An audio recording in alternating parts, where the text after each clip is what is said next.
Covid-19 influence sur la vie et le comportement des Français. Depuis l'apparition d'un nouveau virus, qui est le Covid-19, provenant de Chine, ayant contaminé environ 187 pays du monde et causant des innombrables décès, c'est au tour de la France de se protéger et l'ensemble du pays doit s'adapter au quotidien.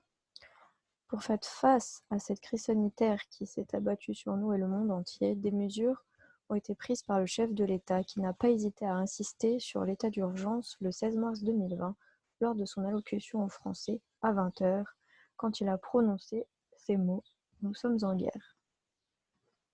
Ces derniers ont une répercussion importante dans les esprits de la population et pour ma part, j'ai senti un élan de peur m'envahir pour la première fois. C'est ainsi que j'ai compris que ce n'était pas un jeu, un simple virus comme un petit rhume ou la grippe, bien au contraire. Il faut faire attention. Penchons-nous sur des chiffres concrets pour illustrer le danger.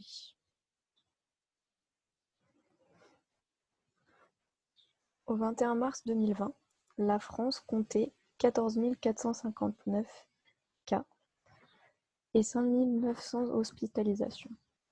Le nombre de décès s'élevait uniquement à 525, tandis qu'on comptait le double en nombre de retours à domicile.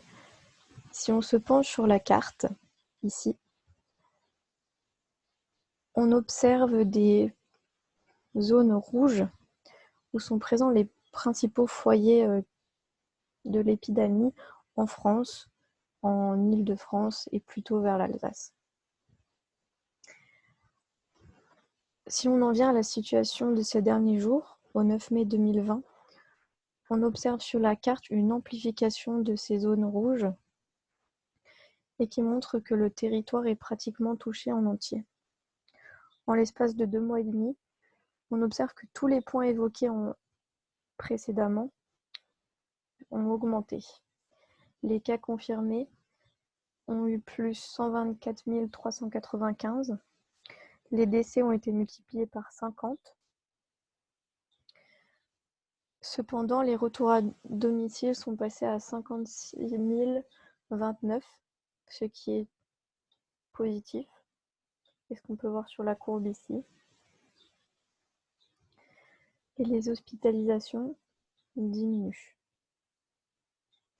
De plus, on note une baisse continuelle depuis ces derniers jours du nombre de décès et de malades, et c'est ce qui a permis la prise de décision du Premier ministre quant au déconfinement qu'il a annoncé ce jeudi 7 mai lors de son allocution en français. Mais penchons-nous sur le problème du confinement. L'impact pour l'industrie et les emplois qui doivent s'adapter à la situation qui nous est imposée. Pour répondre aux besoins intensifs de production, de solutions antiseptiques ou de masques ou autres, un grand nombre d'entreprises se sont mobilisées en stoppant leur activité principale, en utilisant et transformant leur chaîne de production, en réalisant des dons d'alcool qui étaient réservés à la production d'alcool pur, comme par exemple les entreprises chartreuses, Pernod Ricard ou encore la Maison Drouin. Certaines entreprises mettent à disposition des flacons vides comme Uriage. Concernant les besoins en masques FFP2, le ministre des Solidarités et de la Santé Olivier Véran a validé une commande de masques de 250 millions au 21 mars 2020, mais qui a été rehaussée à la hauteur d'1 milliard courant fin mars. On peut également observer un engouement de la part des couturières, que ce soit professionnelles ou volontaires, en réalisant des masques maison, tout en suivant le mode de fabrication avec un patron mis à disposition. Ou encore, on a remarqué que des sociétés offraient aux hôpitaux leurs outils de travail, masques, blouses, surchaussures, gants non utilisés suite à la fermeture de l'établissement.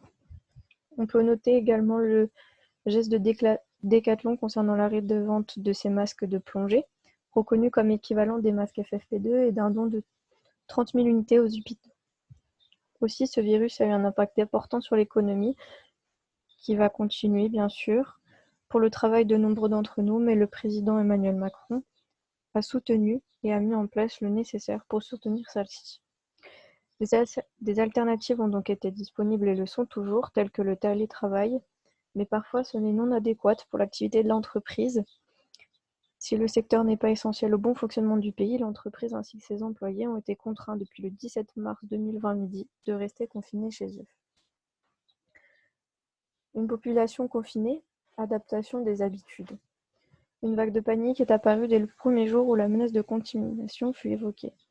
Les Français n'ont pas hésité une seule seconde et nombreux sont ceux à s'être rués dans les magasins de grande distribution, des épiceries, petits marchands. Bref, un comportement semblable à un hamster, voire celui d'une fourmi. Il semblerait que faire des provisions est la meilleure solution. Les magasins le montrent, des rayons ont été dévalisés. Pâtes, papier WC, mouchoirs, riz, L'image sur l'écran montre un peu la pensée première que la plupart d'entre nous a eue. Pourquoi laisser la panique nous envahir et guider nos actes de cette manière? Où est la conscience et prise de recul sur la crise que nous vivons? Pour beaucoup d'entre eux, ou d'entre nous, c'était le principe d'on voit les autres acheter, alors on imite. Pour donner suite à ces comportements aberrants et égoïstes, Bruno Le Maire a fait une annonce pour assurer et informer les concitoyens français dans le sens où il n'y aura pas de pénurie concernant l'alimentation ou les besoins. Pour certains, le confinement signifie vivre en mode décontracté. C'est l'occasion de faire plus de sport, de prendre soin de soi, de faire des bons petits plats, etc. Mais il ne faut pas oublier que pour d'autres, c'est une situation lourde et sombre, comme les personnes seules, les familles nombreuses, les personnes âgées, handicapées ou bien encore les personnes qui sont victimes de violences.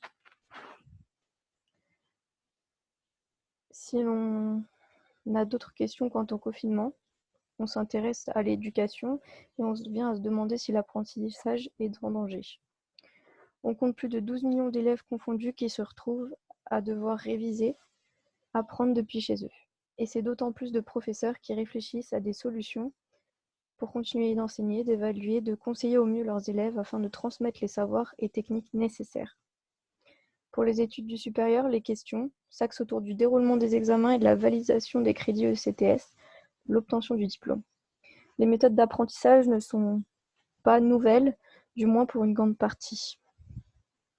Désormais, l'ensemble des professeurs utilisent des moyens comme Zoom, Microsoft Teams, Moodle, Discord, bref, d'autant plus d'éléments mis à disposition pour l'ensemble des élèves et des professeurs.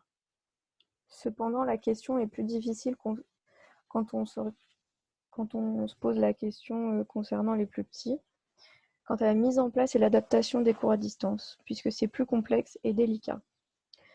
En effet, dans la psychologie de l'enfant, de la maternelle à la primaire, voire plus, le cadre scolaire est réellement important et influe sur l'apprentissage, que ce soit les bâtiments, les enseignants, le fait de côtoyer d'autres élèves, d'avoir le tableau. Tous ces outils permettent à l'élève d'être conscient qu'il est là pour apprendre, évoluer, acquérir des connaissances et être évalué. En restant à la maison, au contraire, il est plus difficile pour lui de voir les choses de cette manière et l'idée des vacances est plutôt mise en avant. Tout est modifié, la maîtresse devient la mère ou le père et qui est parfois un rôle difficile à assumer et la limite devient floue. Et les tentations sont nombreuses, la TV, les jeux vidéo, les téléphones, la nourriture, le jardin. C'est pourquoi des recherches de support d'aide au corps enseignant ont été renforcées par le gouvernement et on a pu voir le développement de cours en ligne sur une plateforme développée par le CNED qui s'appelle Ma classe à la maison. Ce site a donné à l'opportunité des élèves du pays de pouvoir suivre des cours et même d'avoir le support de France Télévisions qui depuis le 23 mars propose sur ses chaînes des cours ou bien encore la plateforme intranet de chaque école.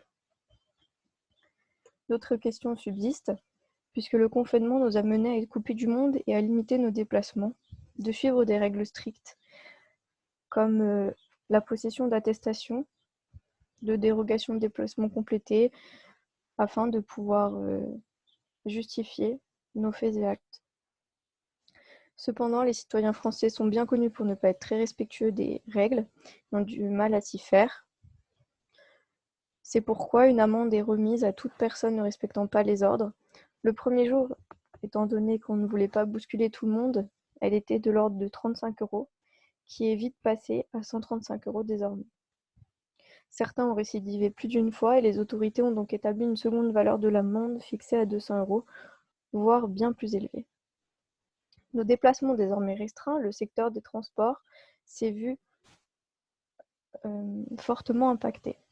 Le nombre de trains a été diminué, 7% des trains longue distance en circulation sur l'ensemble du territoire, 42 trains par jour contre 700 habituellement. Les vols ont été supprimés, voire reportés pour la plupart des compagnies, étant donné la majeure partie des pays touchés, et les décisions de fermer les frontières. Ainsi, beaucoup d'entreprises ont dû revoir leur logistique, mais un système d'aide est possible, par exemple sur le site www.e-tlf.com.